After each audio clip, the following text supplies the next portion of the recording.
အားလုံးပဲမင်္ဂလာပါရှင်ကျွန်မဒီနေ့မှာ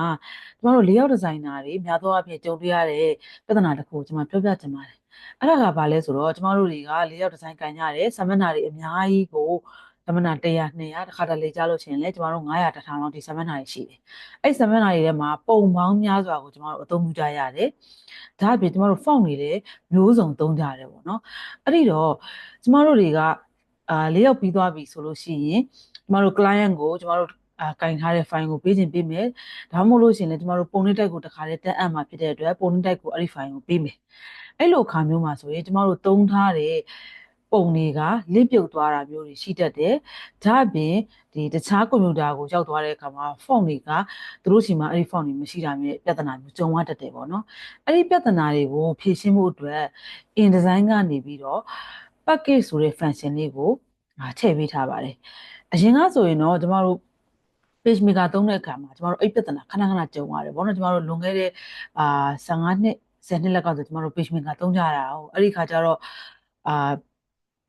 ပုံနှိပ်တက်ကိုပွေးတဲ့အခါမှာပုံနှိပ်တက်ကိုသွားပြီးတော့ပုံနှိပ်တက်မရောက်ခင် filling ထုတ်တဲ့နေရာပေါ့နော် filling ကမ်းမှာသွားပြီးတော့စစ်ကတဲ့ပုံတွေလင်းပြုံနေလားရှာရတယ်font တွေကိုတနေရာစီပြန်စုပြီးတော့အဲ့ဒီ set တွေကိုကူးထည့်ရတယ်များသောအားဖြင့်အဲ့ဒီ step တွေအများများတယ်ပေါ့အဲ့ဒီပြဿနာတွေကိုဖြေရှင်းဖို့အတွက် InDesign ကအဲ့ဒီ function လေးကိုထည့်ပေးထားတာပါအရန်အသုံးဝင်ပါတယ်ပြန့်ကျဲနေတဲ့ပုံတွေကိုတနေရာထဲမှာတစ်ခါတည်းတစုတည်း link file တက်အာdocument font ဆိုပြီးတော့font folder တက်ပြီးရင်PDF ပါသူကမောင်းမေးသေးတယ်ကျမတို့အဲ့ဒီဟာလေးအဲ့ဒီ function လေးကအရန်သုံးဝင်တယ်အဲ့ဒါလေးကိုကျမတို့ဒီနေ့ကြည့်ကြရအောင်နော်ဟုတ်ပါပြီဒါဆိုလို့ရှိရင်တော့ကျမတို့အဲ့ဒီ package function လေးကိုဘယ်လိုမျိုးသုံးကြလဲဆိုတာကျမတို့ကြည့်ကြရအောင်နော်ဒါလေးကတော့ကျမဒီသင်တန်းထဲမှာသုံးရင်းနဲ့လုံးလက်စ၄ယောက်ဒီဇိုင်းအကြမ်းပြထားတဲ့ဟာလေးပေါ့နော်အဲ့ဒီ file လေးကိုပဲကျမတို့ပြကြမယ်နော်ပုံတွေအများကြီးသုံးထားတဲ့ဟာကို package စစ်လိုက်လို့ရှိရင် तू ကလုံတင်လုံနေတာနဲ့အရန်ကြမှာဆိုလို့ဒီပုံသိမ့်မသုံးထားတဲ့ဟာလေးကိုကျမတို့သုံးကြမယ်ဒီမှာဆိုရင်ပုံလေးတွေသုံးထားတာရှိတယ်ပေါ့နော်အဲ့ဒီတော့ကြည့်ကြရအောင်ကျမတို့ file ထဲက package ဆိုတဲ့ဟာလေးရှိပါတယ်အဲ့ဒီ package မှာဒီဘက်ဘေးမှာလည်းဒီ shortcut key လေးထားတယ်ပေါ့နော်အဲ့ဒီ package file လေးကိုကျမတို့နှိပ်လိုက်မယ်နှိပ်လိုက်ရင်ဒီ package ဆိုတဲ့ဒီ summary box လေးတစ်ခုကြာလာမယ်အဲ့ဒီ box လေးမှာ तू က summary ပြပေးတာပေါ့ font ဘာတွေသုံးထားတယ် list တွေကဘာတွေcolor ကဘာတွေသုံးထားတယ် print setting ကဘာတွေစသဖြင့် तू အဲ့ဒီ summary လေးပြပေးတယ်အဲ့ဒီဟာကိုကျမတို့ကဒီမှာသတိထားမိမလားမသိဘူးဒီအဝါလေးပေါ့နော်အဲ့ဒါကတော့ဘာတွေသုံးထားတယ်ဘယ် font တွေကတော့ missing ဖြစ်နေတယ် image ကတော့ဘယ် image တွေကတော့ message ဖြစ်နေတယ်ဆိုတာသူပြပေးတယ်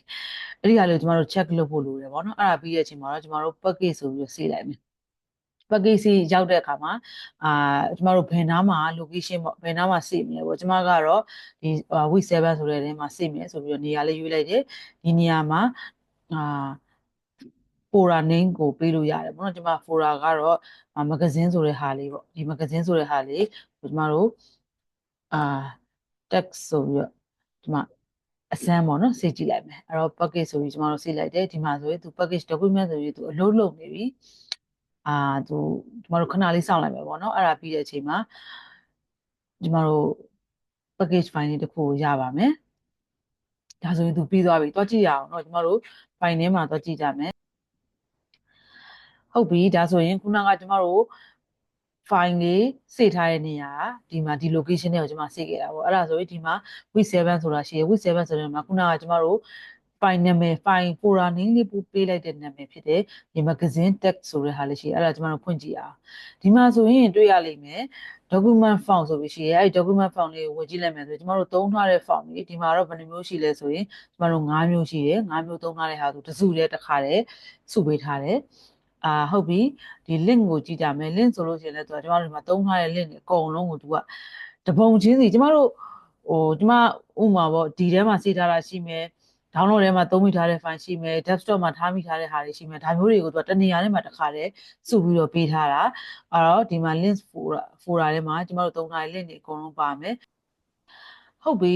ဒီမှာကြတော့ကျမတို့ InDesign ကိုမှသူကဘာလို့နှစ် file ပေးထားလဲပေါ့နော်ဘာကြောင့်နှစ် file ပေးထားလဲဆိုတော့ဒီတစ် file ကကြတော့ကျမတို့သုံးထားတဲ့ဒီ version ပေါ့ ကျမတို့သုံးနေတဲ့ version နဲ့လှုပ်လှုပ်ထားတဲ့ file နောက်တစ် file ကကြတော့ဘယ် version မဆိုမှာဖွင့်လို့ရအောင်သူကလုပ်ပေးထားတဲ့ IDML file ပေါ့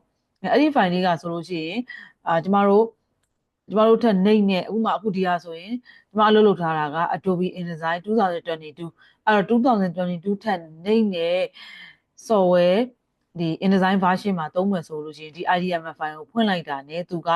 အလုပ်လုပ်ပေးတယ်နောက်မှဆိုရင်ခုနက2022ဒီ file ကိုသွားပြီးတော့တခြားမှာဥထက်နှိမ့်တဲ့ version မှာသွားဖွင့်နေဆိုလို့ရှိရင်ကျမတို့ဖွင့်လို့မရဘူးပေါ့နော်အဲ့ဒီအတွက်သူကဒီ IDML file ကိုမှတခါတည်းpackage လုပ်ပေးတာ InDesign ကအရင်ချုပ်ဖို့ကောင်းတယ်နော်အဲ့ဒါတွေတခါတည်းကျမတို့မှာလိုအပ်တဲ့လိုအပ်လက်ဟာတွေအကုန်လုံးကိုတခါတည်းသူကတစုလည်းကျမတို့လုပ်เสียမလို့အောင်စုပေးထားတာနောက်တစ်ခုကသူက PDF file တွေပါပေးတယ်ဒီ PDF file ကိုလည်းကျမတို့တခါတည်း print ထုတ်ဖို့အတွက်ဆိုလည်း ready အနေထားနဲ့သုံးလို့ရတယ်ပေါ့နော်အဲ့ဒါမျိုးလေးတွေကိုသူကတစုလည်းပေးထားပါတယ်အဲ့ဒီ function လေးကအရန်ကိုအသုံးဝင်ပါတယ်အဲ့တော့ဒီလိုအသုံးဝင်တဲ့ဒီ InDesign နဲ့ပတ်သက်တဲ့ layout design နဲ့ပတ်သက်တဲ့ function လေးတွေကိုသိချင်တယ်ဆိုလို့ရှိရင်ကျမရဲ့ channel လေးကို subscribe လုပ်ထားဖို့ဖိတ်ခေါ်ချင်ပါတယ်ဒီ file လေးကလည်းအားလုံးအတွက်အကျိုးရှိမယ်လို့မျှော်လင့်ပါတယ်အဲ့တော့